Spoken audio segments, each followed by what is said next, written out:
Hello students, how are you all. I hope कि आप सभी बहुत अच्छे होंगे और आप सभी ने जो पिछला चैप्टर वो अच्छे से कंप्लीट कर लिया होगा। So now let's move into the chapter number 12 and the chapter name is prepositions. हमने प्रीपोजिशन के बारे में पिछले क्लास में भी पढ़ा था। प्रीपोजिशन क्या होते हैं? जो कि पोजीशन बताते हैं नाउन का और प्रोनाउन का। Okay, so let's know about preposition detail. A preposition is a word placed before a noun or a pronoun to show its relation with something else in the sentence. Preposition एक word है जो कि noun और pronoun से पहले लगता है और वो relation बताता है उनका दूसरे word के साथ. For example, the bird is on the tree. So on जो है वो relation बता रहा है bird और tree का. Okay, next one is the cat ran after the mouse. तो यहाँ पर जो relation किसके बारे में बता रहे हैं? cat और mouse के बीच में बता रहे हैं. Okay. Now the next thing is a preposition has no fixed meaning on it of its own. It derives its meaning from the context it is used in. Preposition की अपनी कोई fixed meaning नहीं होती है, वो अपनी meaning जो है कहाँ से निकालता है? From the context जिसमें वो use होता है. Okay, next thing is also a word is a preposition if it is governed by a noun or a pronoun, otherwise it is an adverb. मतलब एक word जो है वो preposition तभी कहलाता है अगर वो governed है by a noun or pronoun, otherwise वो क्या कहलाया जाएगा? Adverb कहलाया जाएगा. Okay, now here it is said that preposition have been divided into several classes. preposition को अलग-अलग classes में divide कर रखा है, जैसे कि first class है preposition of time का. A number of preposition may be used to denote time, at, on, in, by, to, till, until, during, for, since, from, within, before, after are all examples of preposition of time. तो ये सभी जो example है किसके? preposition of time के. Okay, on जैसे कि आपको example भी दे रखा है on Wednesday, before night, during the night, till tomorrow, after dinner. In most cases it is easy to know which preposition to use. मतलब ज्यादातर केसेस में हमें ये बहुत ज्यादा समझना बहुत ज्यादा easy होगा कि कौन सा preposition हमको use करना है. The following prepositions however need extra attention. कुछ ऐसे following preposition है जिनको extra attention की जरूरत है, जैसे कि first one is at, on, in. So पहले हम देखेंगे इसका point number 1. At usually denotes a definite point of time but can also be used for indefinite period. At जो है वो definite point of time के लिए हम use करते हैं, पर इसको हम use कर सकते हैं indefinite period के लिए भी, जैसे कि at 4 o'clock, at midnight, at the beginning of the class. तो ये तो आपका definite point of time हो गया कि मतलब अच्छे से describe कर रखा है कि अच्छा मतलब इतने बजे इतना time, ठीक है. Next one is at night, at dawn, at Diwali, at Christmas. इसमें पर एग्जैक्ट चीज नहीं बताई है ना, तो ये तो आपका indefinite period of time हो गया, तो इनके साथ भी at का यूज कर सकते हैं. Okay, now next is point number 2. On is used with days and date. On का यूज हम days और date के साथ करते हैं. For example, on Tuesday, on 16 September, on the holiday, on Christmas Eve, on the night of the 9th October. Okay, तो आप देख सकते हो कि on का यूज हमने days और date के साथ किया है. Now next is point number 3. In is also used with the future tense to show the period in which an action will happen. In जो है वो future tense को बताता है कि कहाँ पर वो action हुआ है या कहाँ पर वो action होने वाला है. जैसे कि आपको example दे रखा है in an hour, in a few minutes, in a fortnight. तो ये आपके क्या हो गए? future tense वाले हो गए. Now next is point number 4. In is used with parts of the day, month, year, season. In जो है वो parts of the day में use होता है, month में, और year और season में use होता है, जैसे कि in the morning, in the afternoon, in the evening, in summer, in winter. तो आप देख सकते हैं parts of the day, month और year और season में use हुआ है. ऐसे ही आपको दूसरा एग्जाम्पल भी दे रखा है in April in 1986. Now before going further there is a note, the difference between in and within. अब यहाँ पर आपको difference बता रखा है in और within का. सबसे पहले in जो है at the end of, okay, और within before the end of, यानी कि end होने से पहले within का यूज करते हैं, और in जो है वो at the end of में हम यूज करते हैं, जैसे कि for example I shall be back in a month. Okay, यानी कि when a month is over, यानी कि जब month जो है वो over हो जाएगा तब हम आएंगे, ठीक है. Next is I shall be back within a month. तो यानी कि month होने से पहले पहले वो आ जाएंगे. Okay. Now the next is point number B, the use of by. It refers to the latest time at which an action will be over. The implication is that it may be done before that but not after. Okay, तो by जो है वो refer करता है to the latest time को, okay, जहाँ पर वो action जो है वो over होगा. Okay, और so इसका जो implication है is that may be done before, या तो वो पहले हो सकता है या फिर but not after, पर उससे बाद नहीं हो सकता वो. जैसे कि आपको example भी दे रखा है, Sarita will be able to finish the work by tomorrow. By tomorrow का मतलब है कि it may be finished before tomorrow but the latest time at which it can be finished is tomorrow. मतलब tomorrow तक ही होगा या उससे पहले हो जाएगा, पर उसके बाद बिल्कुल भी नहीं होगा, ठीक है. तो इसका यूज हम इसमें हम by का यूज करते हैं.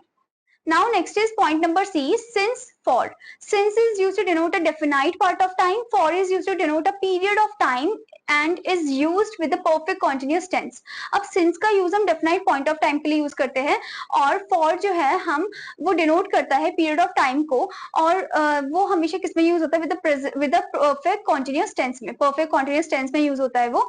जैसे कि आपको example भी दे रखा है, they have been playing since 5 o'clock, मतलब 5 o'clock से खेलते चले जा रहे हैं, तो यहाँ पर सिंस जो है वो डेफिनाइट पॉइंट ऑफ टाइम को बता रहा है। Next is my elder sister has been living in Singapore for many years. For many years आप यहाँ पर देख सकते हो हैज बीन और आईएनजी फॉर्म यानी कि परफेक्ट कॉन्टिन्यूअस है। ओके और आप ये भी देख सकते हो कि यहाँ पर जो डिनोट है पीरियड ऑफ टाइम वो एकदम डेफिनाइट फॉर्म में नहीं है। Okay Now the next is point number D, from. It refers to the starting point of an action. It is almost always used with to or till और until. Okay तो from जो है वो starting point of an action को denote करता है और वो हमेशा use होता है to के साथ या फिर till और until के साथ। For example, the examination will be held from 10 AM to 12 PM. तो आप देख सकते हो from और to का use यहाँ पर। Then she was the chief minister of Uttar Pradesh from 2006 to 2011. Okay तो आप देख सकते हो starting point of an action. Okay Now the next is point number 2, the preposition of position. Second type of preposition, that is preposition of position. First one, at in. At has the idea of an exact point. It is used with villages, small towns. It has the idea of a larger area and is used while speaking of bigger towns, states, countries. तो at जो है हम exact point के लिए use करते हैं, village के लिए, small town के लिए use करते हैं। जैसे कि आपको example भी दे रखा है, at Punjabi Bagh, in Rajasthan, at Ludhiana, in France, at the end, in the middle, also in a hospital, in a bank. Okay, तो आप यहाँ पर at और in का use देख सकते हो जो कि एक point, एक place को बता रहा है। Okay, next is point number 2 in this one. At conveys the idea of general neighborhood. In conveys the idea of something contained. At जो है वो general neighborhood को बताता है, in जो है वो क्या बताता है, in convey करता है idea of something which is contained. Okay, जैसे कि please sit at the table when you eat. Okay, तो ये आपको बता रहा है an idea of the general neighborhood का. Okay, next is the stamps are lying in the drawer. In जो है वो convey कर रहा है idea of something जो जिसके अंदर वो चीज contain है. Okay. Now the next is point number B, between among. Between is used with two person or things. Among is used more than two. Between हम दो person और thing के बीच में use करते हैं और among हम more than two person के बीच में use करते हैं। जैसे कि for example, a small chair was lying between the two tables. दो table के बीच में वो small chair है। Next one, he was happy to be among his friends again. Okay, तो बहुत सारे person के साथ है वो। Okay, more than two person. Now next is point number C, on upon. Both on and upon can be used while speaking of things at rest. Upon is used with things in motion. अब यहाँ पर बोले कि on जो है वो speaking of thing at rest, मतलब जो चीज रेस्ट में है उसके लिए यूज करते हैं और upon को हम यूज करते हैं things in motion के साथ। जैसे कि for example, my bag is on or upon the table. अब on और upon का यूज हम रेस्ट फॉर्म में भी यूज कर सकते हैं दोनों का, ठीक है। The cat sprang upon the table. अब यहाँ पर हम सिर्फ अपॉन का यूज करेंगे क्योंकि यहाँ पर मोशन बता रही है कि कैट जो एकदम से टेबल पे आ गई। Okay now next is point number D, above over. Both above and over mean higher than. उसका मतलब होता है higher than. Okay. Sometimes we can use either of them. कभी कभी हम either of them का भी यूज कर सकते हैं। For example, the flags waved over our heads. मतलब कि हमारे हेड के ऊपर से वो वेव हुए थे। Next one, the flags waved above our heads. ये इसका मीनिंग भी सेम ही हो गया। Okay, next is but over can also be mean covering or vertically above. Over का मतलब ये भी हो सकता है कि कवर करना या वर्टिकली उसके ऊपर। Okay so for example there is a light exactly over the table. Over the table that means vertically form में होगी। Okay next one, my mother put a blanket over me. Over me means वो cover कर रहा है, ठीक है। Next one, there is a bridge over the stream, that means वो bridge cover कर रहा है स्ट्रीम एरिया को। ओके Now next is point number E, use of below under. Both below and under means lower than. इसका मतलब होता है lower than. Sometimes we can use either of them. कभी कभी हम इनमें से कोई एक भी use कर सकते हैं। जैसे कि but under also mean vertically below. Under का मतलब पर ये भी होता है जो कि vertically below है standing form में। Okay, for example, okay, so they have also described it. It also has the idea of contact. मतलब ये जो under होता है इसका idea of contact भी ये बताता है। Okay, for example, he put the book under his pillow. Okay, book को वो उसने खा रखा है, पिलो के नीचे रखा है, अंडर रखा है। Okay next one, the traveller was resting under a tree. Tree के अंडर वो रेस्ट कर रहा है। Next one, there was a beautiful lake below us in the valley. Okay यानी कि लोअर देन एरिया में। Now here they have described below is also used in measurement to suggest the idea of being lower than. Okay तो below जो है वो measurement में भी हम यूज करते हैं. For example the temperature was 3 degree below normal. Okay तो आप देख सकते हैं मेजरमेंट में भी बिलो का यूज करते हैं. Now next is point number 3 use of preposition. Now next is point number 3 preposition of movement and direction. ये another type of preposition है जो कि preposition of movement and direction बताता है. तो सबसे पहले आपका point number A यहाँ पर दे रखा है. Preposition of direction towards, to, towards, into, at, for, against. तो ये वाले words हम इसमें use करेंगे. सबसे पहले हम देखते हैं to का use. To has the sense of destination, towards of direction. To का sense होता है destination की तरफ और towards का direction की तरफ. For example, we went to the office. तो ये तो destination हो गया. ठीक है. Next one we went towards the office. Towards the office मतलब वो डायरेक्शन है, डायरेक्शन बता रहा है वो. Okay now next is into denotes movement towards the interior of something. Into का मतलब होता है बाहर से अंदर की तरफ आना. ओके यानी कि मूवमेंट शो करना बाहर से अंदर की तरफ. For example the cat jumped into pool.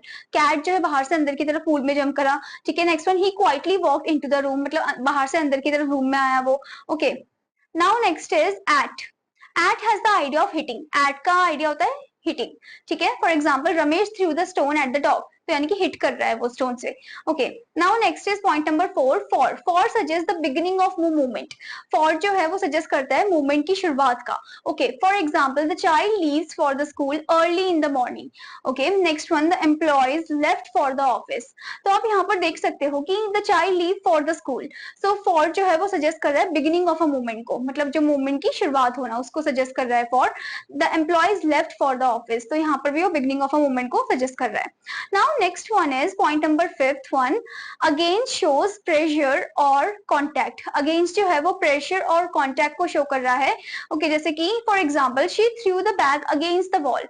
Okay तो यहाँ पर प्रेशर और कॉन्टैक्ट दिख सकते हो कि वो टच करिए किसको, वॉल को. ओके Now next one is point number B preposition of direction from, of, out of. तो यहाँ पर preposition of direction के बारे में हम बात करेंगे from, of और out of का. जैसे point number 1 आपको दिया है from. From is used with the point of departure. From हम point of departure के लिए use करते हैं. For example, Rakesh has already gone from the office. मतलब राकेश जो है वो पहले से ही ऑफिस से निकल चुका है. तो point of departure का मतलब उसके जाने का बता रहे हैं. Now next is point number 2. Off shows separation. It is used in the sense of from the surface of, down from. Okay off जो है वो किसको बताता है, वो बताता है separation को.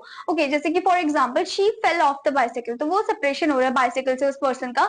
Next one the ball rolled off the table. The ball rolled off the table. तो यहाँ पर भी separation बता रहे हैं ball का table से.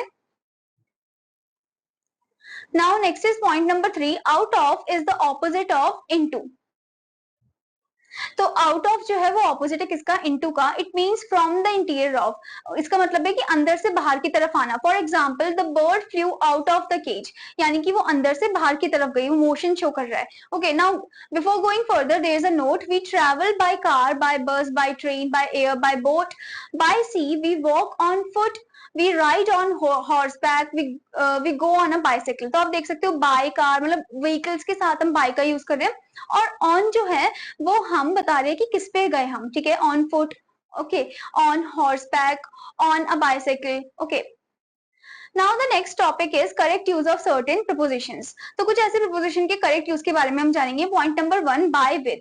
Bye is used to express the agent और doer of an action with related to the instrument with which the action is done. By जो है वो एजेंट और डूअर ऑफ एन एक्शन को रिप्रेजेंट करता है और विद जो है वो रिलेट करता है इंस्ट्रूमेंट को जिससे वो एक्शन हो रहा है.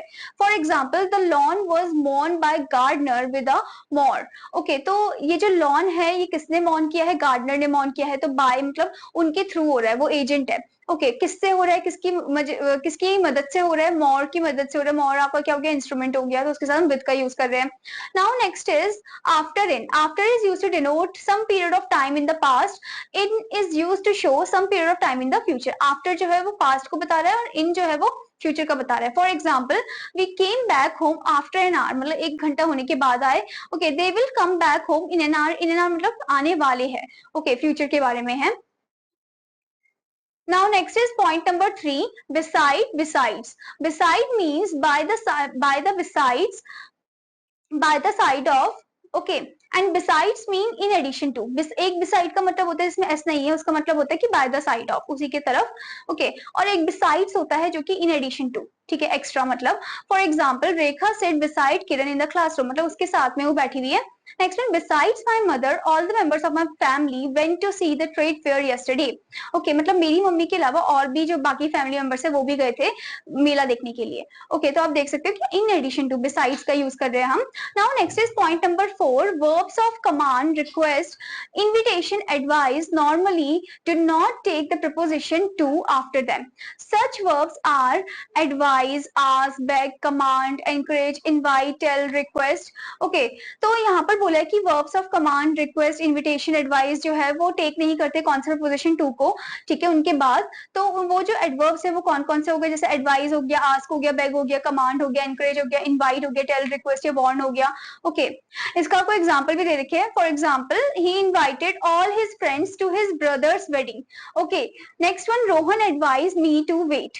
Okay next one, I requested the teacher to explain the story again. Okay तो आप यहाँ पर देख सकते हो the teacher to explain. Okay now next is point number 5, on time in time. On time at the arrange time, not before not after. मतलब on time का मतलब है एट द अरेंज टाइम में, यानी कि एक अरेंज फॉर्म में, not before मतलब उससे पहले नहीं या फिर नॉट आफ्टर उसके बाद नहीं।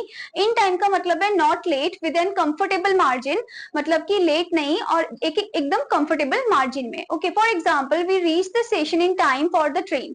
ओके तो यहाँ पर आप देख सकते हो कंफर्टेबल मार्जिन में पहुंच गए थे। Next one, the train started on time, तो एक अरेंज टाइम में वो ट्रेन जो है वो शुरू हुआ। Okay I hope student you understood this chapter, और आपका होमवर्क है कि आपको इसके फॉलोइंग एक्सरसाइज को कंप्लीट करना है। Now I am gonna meet you in another class. Till then students, bye bye.